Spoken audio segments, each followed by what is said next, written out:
Oke, ini dia map yang sudah terlihat dari arah Docs. Docs bukan ya? Kalau nggak salah gue ya. Iya betul, Docs. Hah? Docs. Oh ya, oke. Docs mengarah camp Alpha. Bisa dibilang ya kalau Sunhawk sih pasti semuanya terjangkau lah ya dengan jarak berapapun itu. Walaupun tipis-tipis karena kau masih cukup bisa dilampaui. Dan banyak tim yang sudah turun lebih dahulu. Itu ada tim 12 dan 8. Ini kayak bakalan banyak bentrok di Lakawi, Ban dan juga camp Bravo Cijali. Betul sekali, dan sementara gue masih nungguin nih BTR sama Morph. Akankah mereka bertemu di bootcamp? Karena gue udah mulai melihat ada bayang-bayang tulisan BTR dengan Morph di area bootcamp. Dan Wah, yes, oke. ini yang kita tunggu-tunggu. Ini dia. Ini yang kita tunggu-tunggu ya, penumpukan di area bootcamp. Bahkan sudah mulai terdengar suara tembakan-tembakan first blood untuk Morph No Mercy menumbangkan satu player dari Bigetron. Bakal menjadi semakin panas karena ada balasan kembali dari Zuxi pada kali ini. Frenzy dengan M16-nya, bahkan Mutan yang nggak berhasil untuk menumbangkan satu player dari Bigetron bakal langsung di-un oleh Ryzen dengan UMP. Oke, tersisa 2 player aktif dari Zai dan juga Rensky. Nampaknya mereka harus regroup dulu untuk mencoba merevive dari Zai. Kemudian Zuxi pun set up dulu karena hanya seperempat darah yang dia miliki. Kemudian Ryzen pun begitu. Ini utility yang pas-pasan, tapi mereka sudah melakukan close combat. Nampaknya udah nafsu banget ingin saling membunuh Cijeli. Karena mereka sudah tahu satu sama lain mereka akan ketemu di sini. Pastinya Microboy sudah mengambil area luar, bahkan ada frag grenade yang meleduk di depan sana. Masih sedikit buying time untuk melakukan heal dari No Mercy. Oke, ini misalnya salah satu tim yang mati bakal menjadi meme di PUBG Mobile dan Esports ID nih. Tapi gue suka banget sih, kreatif banget dari Instagram, konten-konten yang diberikan PUBG Mobile Esports ID karena menghibur banget dan juga berbeda dari yang lain. Betul, pastinya. Jadi kalian harus follow ya Instagramnya. Sementara kita lihat dari Rensky masih saja melakukan shoulder pick pada kali ini, berusaha untuk mendapatkan informasi-informasi. Sedikit calming down, sedikit mereda situasinya karena ada split yang dilakukan dari Bigetron. Kita lihat Bigetron sudah mulai menyebar ke segala sisi untuk bisa mendapatkan informasi lebih. Bahkan masih ada beberapa player yang belum mendapatkan armor dan helm. Betul banget. Mereka juga bergerak agak riskan juga karena memang sedikit gerak aja udah memberikan informasi ke masing-masing ke player. Begitupun juga setup yang dilakukan nampaknya lebih siap untuk tim Morph ya. Mereka sudah pasang 1 di atas, kemudian 2 di sisi kanan dan juga sisi kiri. Berbeda dengan Bigetron yang memutari dari arah tim Morph. Ya betul, dan masih menunggu. Ryzen masih berusaha untuk mendapatkan informasi dari celah-celah jendela yang ada pada kali ini. Ya. Vector sudah di tangan. Menahan step nampaknya, dan Fred Granat pun, atau smoke ya tadi ya? Stun. Hah? Stun grenade. Oke, stun grenade ternyata untuk mencoba membutakan vision pastinya dari tim Morph. No Mercy terlihat banget dia nggak ada first aid ataupun bandage. Hanya seperempat darah setelah revive. Ya betul sekali, ini akan menarik karena Zuxi sudah mulai memasak. Mantul granatnya, mantap. Dan untung saja belum terlalu matang baksonya. Ayo Bagas, harus berhati-hati lagi. Dan sini Ryzen nampaknya sudah set up juga. Big shoulder lagi-lagi mencoba ngebait dengan stun grenade-nya di sini. Dicoba dilemparkan ke arah Morph No Mercy. Twing, buta. Bunyinya bukan twing. Ya. Gitu. Ya ulang. Ici. Lu gak pernah main, ketahuan gak tahu suara tuh stun grenade. Ya gue juga kalau versi gue kan twing. Oh gitu. Yang satu shing. Yaudah. Oke, kita kembali ke arah Painan Louvre.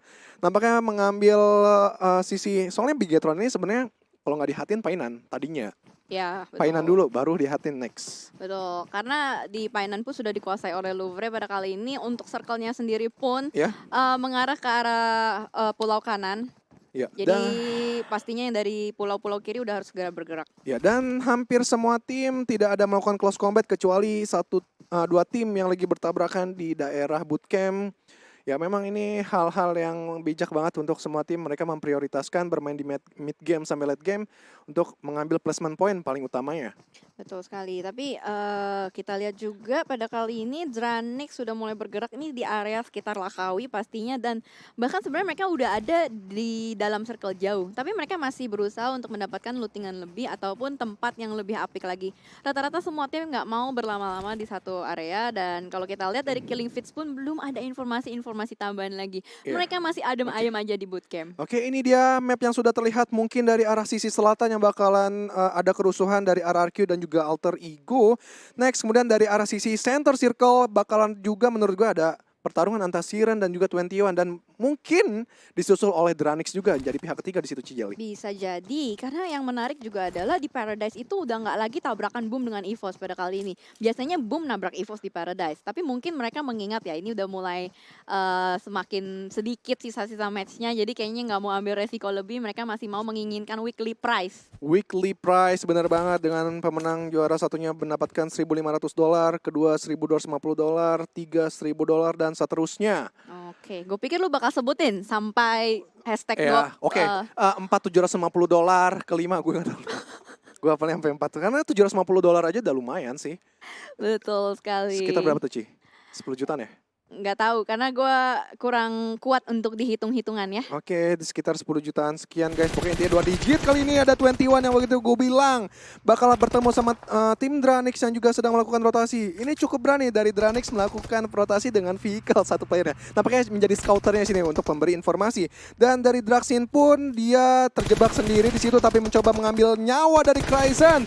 Make up-nya mana ini? 2 player di belakangnya Cijeli. Wow, granat dari satu player Chess yang sudah mulai memutari, meledakkan satu player dari 21. Bahkan pada kali ini Ane berusaha untuk melakukan backup. Draxin sudah pulang ke lobby dan bahkan Chess akan memasak granat yang kedua menuju ke arah Ane. Dan Ane juga akan melemparkan granat tapi terlambat. Tidak sempat, mana bisa. Itu tadi Fred granat yang masak Ane itu bakal meledak di dirinya nggak ya? Apakah cancel ya? Nampaknya di situ coba lagi diambil nyawanya dan Cryzen pun bisa di take down balik oleh 21 di sini, tapi 21 hanya menyisakan 2 player aktif di situ menurut gue. Iya, betul sekali, granat-granat yang berhasil mengembalikan banyak sekali player-player dari 21. Sebenarnya Ani masih selamat sih. Cuman udah terlalu jauh juga, ada kemungkinan bakal dibiarkan bleeding out. Dan di sisi lain akhirnya terjadi fight lanjutan pada kali ini. Satu player dari Morph sudah mulai tumbang dan No Mercy akan berusaha untuk melakukan revive sembari. Satu player juga mulai tumbang kembali dan akhirnya mata tim Morph pulang di posisi ke-16. Oke, ada meme menarik mungkin yang bakalan gue tunggu apa yang keluar dari PUBGMobile.esports.id. Wih, tauntingnya. Ryzen. Wah, itu ketawa-ketawa yang puas banget ya. Tapi aktif banget ya. Ketika tadi No Mercy take down, mereka langsung gak pakai lama. Udah, ras, gak pakai lama. Kemudian juga next Rensky didapatkan dari sisi atas. Next lagi ada satu playernya, sisa siapa ya tadi ya? Rensky, No Mercy. Rensky, No Zai apa Mercy, Frenzy ya? Zai, sama Zai ya? Frenzy. Zai ya? Kayaknya Zai yang pernah Zai tadi pertama kali kena ledakan bom. Itu yang enggak bom dong, pembuka. No Mercy. Oh, open pembukanya. Oke. Kan mau ngematahin kan, nah kan gini. Nggak, gue nggak sengaja kalau itu. Oh, ada tembakan susulan, nampaknya menjadi pihak ketiga. Nara datang tanpa permisi di sini Cijeli. Yes, betul sekali, Nara akan langsung segera meng-screening area bootcamp pada kali ini. Ryzen yang tadi lagi senang-senang joget bakal langsung ditumbangkan begitu saja, dan bahkan Joyce berusaha untuk melakukan spray ke arah jendela-jendela, dibombardir dengan frag grenade yang sudah mulai dimasak matang-matang ke arah depan. Di sisi lain 21 masih terus fight continue dengan Dranix dan Nara masih menginginkan kill ini. Mereka benar-benar menunggu momentum yang tepat untuk segera melakukan screening di area bootcamp. Permainan cukup brilian diperlihatkan Nara, dia nggak langsung nge-finish ke arah Ryzen. Mungkin ini bait. Ingin 2 player yang tersisa dari Bigetron itu menyamperin Ryzen untuk revive. Tapi nampaknya Bigetron memilih memukul mundur diri mereka untuk bermain lebih objektif lagi di sini. Dan kita lihat fight lanjutan antara Dranix dan juga 21 yang sudah tersisa 1 player aktif. Set? Apa masih ada satu lagi? Dari sisa satu S4D last man standing pada kali ini di belakang batu bakal dibombardir. Dari Ucup juga sudah mulai memasak granat di depan. Lomba masak granat kali ini terjadi, dilemparkan dan ada Cryzen di sisi lain. 2-1 lagi-lagi harus pulang di posisi awal. Oke, dari sisi lain juga banyak tim yang sudah melakukan close combat, yaitu Alter Ego dan juga Geek. Datmos sudah tertunduk lesu di sini. Alter Ego lebih nyaman dengan 4 orangnya. Oh, 2 bahkan. Geek Toms pun juga turun. Oh, 3. Geek Bubu juga. Tersisa 1 player aktif lagi berarti di sini Cijeli untuk Geek. Yes, Alviro masih nyaman di belakang sana, sudah survive, berhasil untuk kabur, tapi Badru mulai ditembakin terus-menerus. 2 player dari Geek sudah tertunduk lemas. Ini akan menjadi kesulitan untuk Geek melakukan rotasi. Oke, dan sini nampaknya Alvirlo bakalan coba di dive, dicari posisinya dan sudah terketahui. Alvirlo coba mukul mundur di mereka. Ada bait sedikit, Fred granat yang ditutup di situ, tapi Alter Ego pun nggak sembarangan maju karena dia sudah mengetahui. Oh, nyaris. Gue pikir tadi Badru agak nahan sedikit Cijeli. Iya, betul sekali, dan pada kali ini Badro akan membuka barikade terdepan, tapi tumbang juga Alfiro, one last man standing mengeluarkan spray ke depan sana, jump shoot tapi nggak berhasil karena ada backup dari Smith yang begitu cepat memulangkan Geek Fam. Oke, menarik sekali, banyak tim yang melakukan close combat di awal-awal. Mereka nampaknya benar-benar ingin mencari kill point lebih untuk memastikan lolos ke babak playoff. Dan kita lihat Circle, EVOS menjadi penentu Circle. Maksudnya menjadi center Circle, dan begitupun juga Louvre. Ya betul, jadi di area Paradise dengan pertigaan-pertigaannya akan menjadi titik circle pada kali ini. Dan kita mulai melihat banyak sekali pergerakan-pergerakan dari seluruh tim, hanya tersisa 13 tim saja. Ini benar-benar Sunhawk yang panas, dimulai dengan pembukaan dari bootcamp. Dan bahkan ada pihak ketiga, ini Nara udah tahu banget sih. Dia udah mulai melihat killing feeds, dia udah yakin banget itu udah mangsa-mangsa di bootcamp, makanya tadi disusul sama Nara. Tapi untungnya adalah dari Bigetron berhasil untuk kabur Zuxi dengan microwave. Berarti Bigetron tersisa 2 orang. Ya, bagusnya juga Bigetron, 2 playernya ini nggak memaksakan untuk merevive ya. Kalau memang udah waktunya nggak bisa di-revive atau posisinya nggak bagus untuk di-revive, ya udah tinggalin aja, itu namanya bad luck gitu. Lo masih bisa chicken juga dengan 2 player. Terbukti di mana tadi Miramar, Luxi dan Ryzen membuktikan itu, Cijeli. Dan kali ini kita lihat dari arah Louvre nampaknya mengetahui ada tim yang bersebelahan di high ground yaitu Siren. Kemudian juga Boom sudah menyusuri area-area pinggir dari Paradise. Wah, ini Boom kayaknya bakal pulang ke rumah nih. Boom udah mulai masuk dari perlahan-lahan. Kita lihat dari Bobs dengan Ramones sudah mulai menyisir area Paradise. Foxe bahkan pada kali ini memegang bunga mawar. Cie, menunduk-nunduk lagi. Cie, mau nembak siapa tuh? Please, terimalah cintaku. Dan Swavel sudah masuk ke dalam area Paradise dan coba menyusuri genteng-genteng yang ada di Paradise yang pastinya untuk menambah vision dan juga sisi angle shootnya. Ya betul sekali, pada kali ini Boom pulang ke rumah berusaha untuk mencari mungkin ya, apakah masih ada EVOS yang bertengger di sini atau mereka sebenarnya hanya ingin tempat nyaman untuk menyinggahi sampai circle menutup. Oke, gantian ya EVOS yang keluar, kali ini Boom yang masuk. Jangan-jangan ntar, nampaknya dari arah sisi lain Bots di sini harus berhati-hati, tapi masih jauh lemparan bakso yang dilemparkan oleh tim RRQ di sini. Siapa nih RRQ siapa ya? 2 playernya ini. Bentar, gue gak kelihatan. Nerpeko dan juga siapa nih? Warung ya? Ya betul sekali, dan sementara 2 player saling ternok satu sama lain. Valdemar dengan drone masih berada di jauh di Mato juga. Malway juga? Malway, iya. Jadi banyak sekali player-player yang bertumbangan pada kali ini. Dranix sudah mendapatkan killing spree, 5 kill point dikantongin. CS sudah mulai panas juga, sudah dapat 2 kill point. Akan berusaha untuk memasak granatnya, meng-end nyawa dari Malway. Oke, 1 player aktif berarti dari RRQ, jadi itu tapping-tapping. Masih ada drone dan juga Valdemar dari arah sisi berlainan, yaitu drone juga agak cukup jauh sebenarnya dari arah sisi sebelah, tapi Valdemar di situ terketahui posisinya. Tadi sedikit tapping masuk nggak sih? Apa tadi suara finishing ya ke arah Malway ya? Iya, Malway di finish. Malway di finish. Oke, sorry.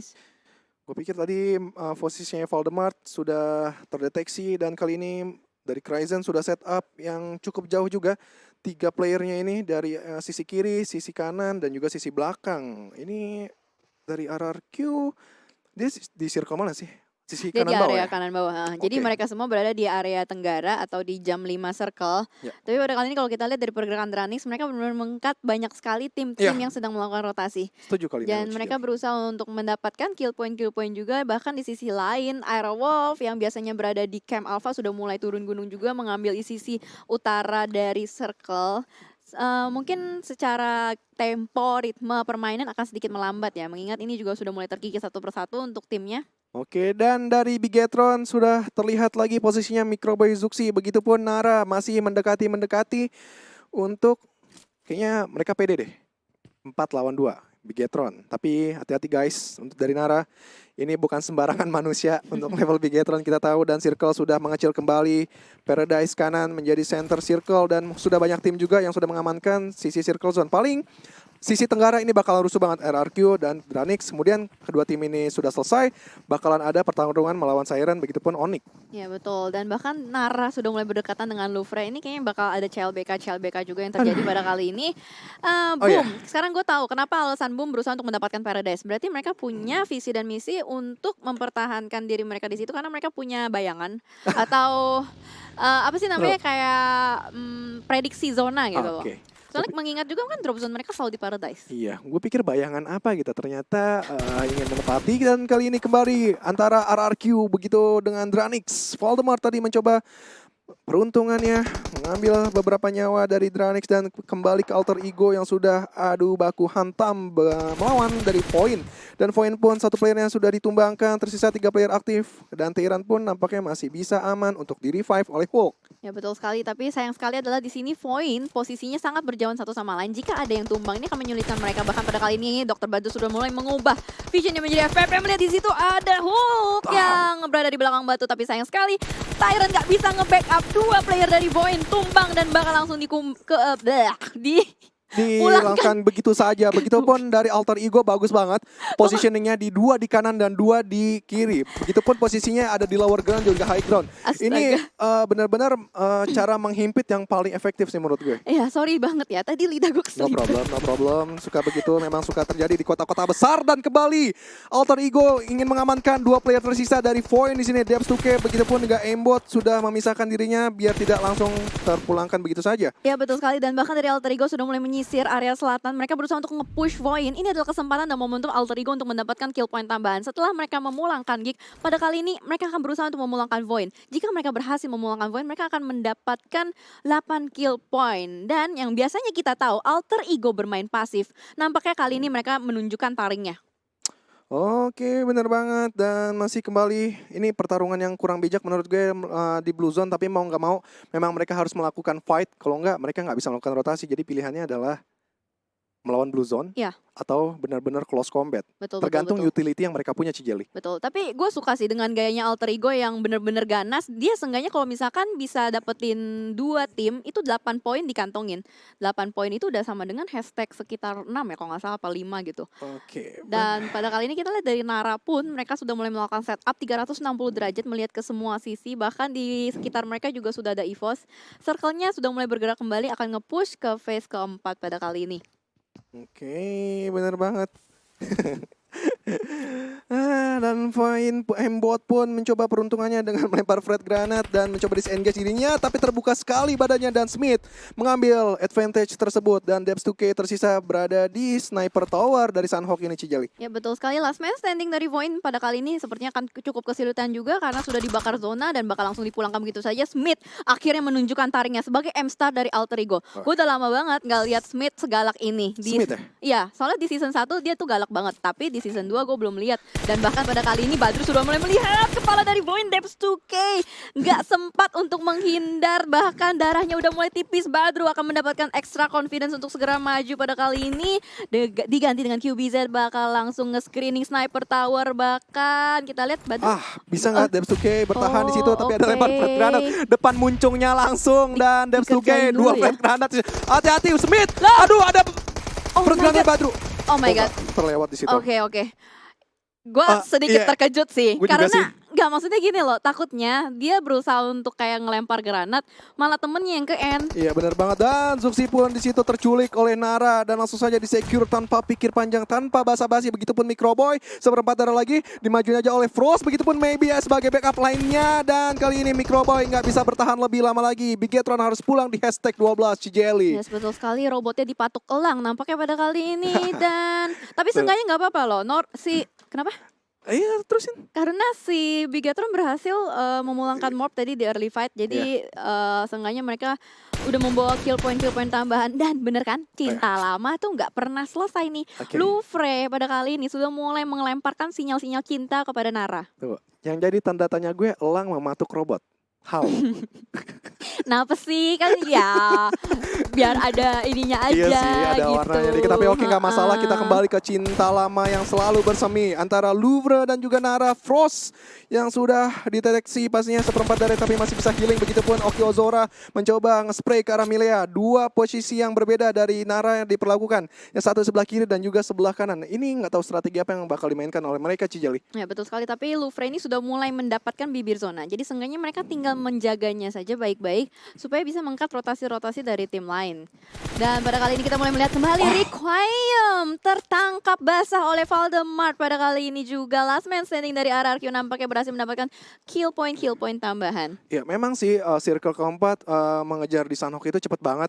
Dan rotasi yang dilakukan pakai motor itu memang ya enak sih. Tapi di Sunhawk ini kayak jarak lo itu pendek, kemudian juga terbuka banget. Dan ini bakalan mudah banget loh ditumbangin di motor. Walaupun memang spraynya perlu gyro yang muter banget tuh. Oh iya muter banget ya. Iya, iya kan? Betul-betul yang handphonenya sampai diputer balikin gitu ya. Iya, sampai bangku lo muter-muter dah tuh. Dan sisi lain juga IOG nampaknya sudah melakukan gencatan. Serangan senjata juga. Dan masih Louvre nampaknya membidik ke arah sisi lain lagi, bukan ke arah Nara. Dan Nara Masih. pun masih mendekat ternyata. Masih, Milea masih nyari Dylan soalnya. Oke. Dylannya ada di Louvre. Dylan, oke. Iya kan? Dan Hans mulai melihat bakal di spray down dengan kali empatnya pada kali ini berhasil mendapatkan tempat nyaman untuk berteduh. Oke, untuk berteduh dan Nara Frost terlihat di situ palanya. Oh, harus berhati-hati. Frost terlalu berani ngepron di bawah itu karena Louvre berada di high ground, jadi mudah saja mendapatkan Frost. Tersisa Milea. Apakah Milea bisa merevive?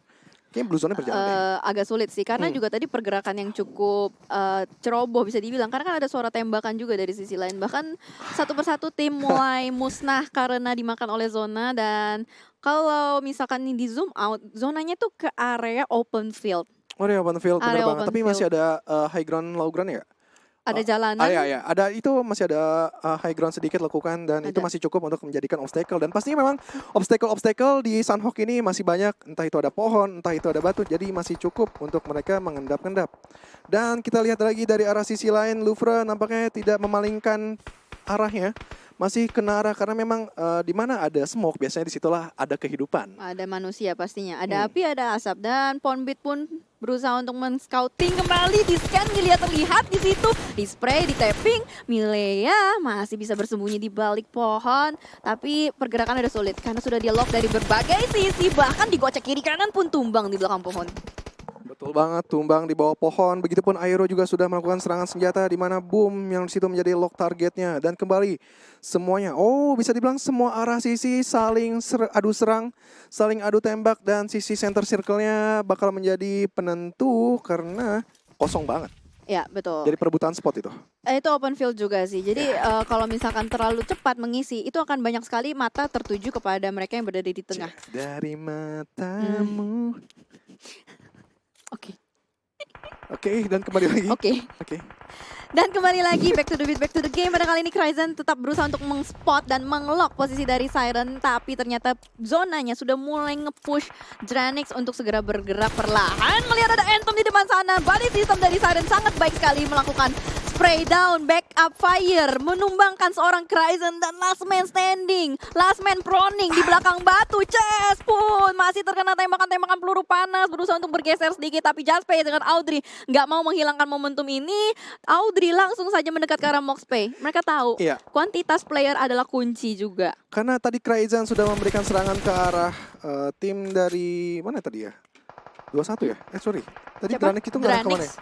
Dranix dengan Siren. Dranix dengan ke Siren itu memberikan informasi kepada Onyx bahwa di sebelahnya ternyata ada tim yang sedang melindungi diri di balik obstacle batu. Dan kali ini dari Boom Bobs, karena memang Blue Zone sudah berjalan, setup smoke juga dilakukan. Dan Chess langsung hilang begitu saja, dilempar Fred Granat oleh Siren. Harus dipulang di posisi ke-7 tapi masih cukup oke dengan kill 6. Dan kembali di Siren lagi-lagi mereka aktif banget. Kali ini mengarah ke Alter Ego Smith. Langsung gak pakai lama lagi dipulangkan. Siren baik sekali, mereka sudah mengoleksi 5 dan lanjut ke top 5. Dan kali ini Onyx agak cukup struggle di mana dia harus dikejar oleh Blue Zone dan juga di lock dan dikunci pergerakannya oleh Moxpay di sini.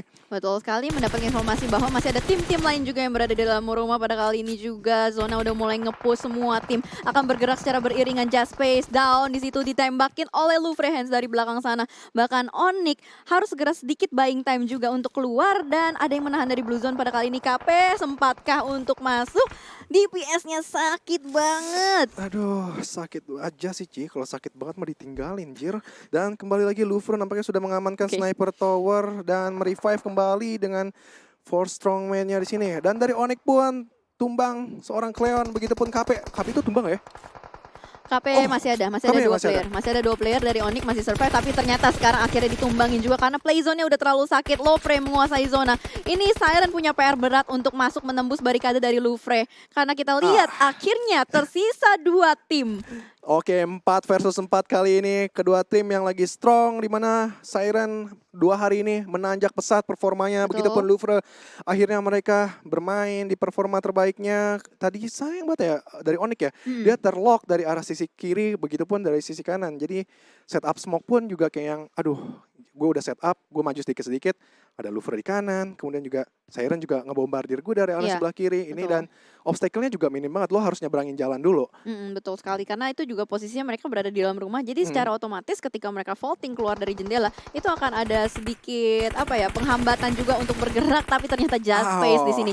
Dengan proning shoot-nya sudah mulai mendeteksi ada pergerakan-pergerakan dari sniper tower, perlahan tapi pasti berusaha untuk merangkak ke dalam. Tapi satu player dari Siren sudah Just mulai tumbang juga, Space. just space berusaha untuk berlari masuk, tapi ternyata Pon Beat juga tumbang. 2 player tersisa dari Louvre, winner chicken dinner untuk tim Louvre dengan total 11 kill point.